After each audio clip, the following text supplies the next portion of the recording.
Hey everybody, Michelle Jacobik here from Prosperity After Divorce, certified divorce financial analyst, and I'm here today with my number 5 tip of 5 things that you should know before you sign a divorce settlement offer.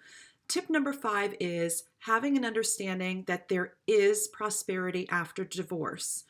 The economic resources of mothers and children actually tend to decline substantially after a divorce.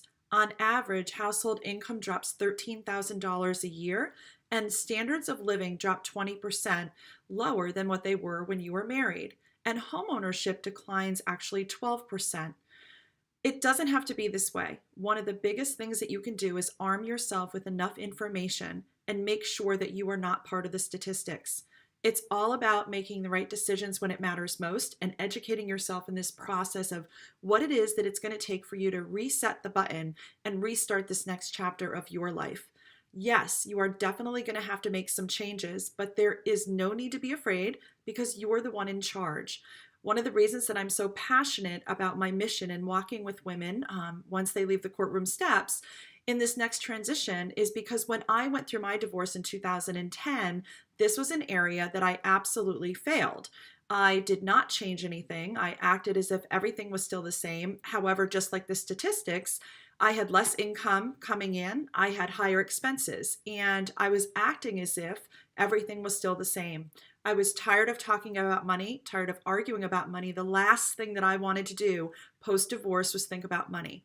But what that did was it landed me 9 months later in a situation where I felt like I was 21 again. I was no longer budgeting. I wasn't looking at money in and money out. And quite honestly, I went from having no credit card debt after the divorce to whipping through $25,000 worth of savings and going back to using credit cards. So I'm really passionate about helping women transition in what I call lifestyle redesign planning. After all the tears have been shed, after you ditch your cloak of guilt, after the battleground is cleared, the woman who emerges is actually stronger and more fun and once again excited about life. You, is in the right place to start building a better life. I know this because I was the one who wanted the divorce, and step by step, I forced myself forward through the shame and over my fears. I had to trust and believe in myself again, that it was not game over for me and that I was not going to wear the scarlet D on my chest. But I had finally arrived at my starting point. This will be you one day, even if it is difficult to believe right now.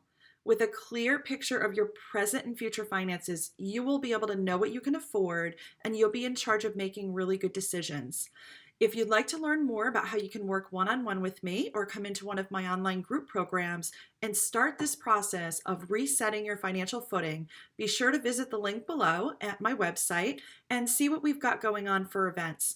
You can also order my book, Prosperity After Divorce, Take Charge of Your Finances and Create the Life that you really want using Lifestyle Redesign Planning on Amazon.com.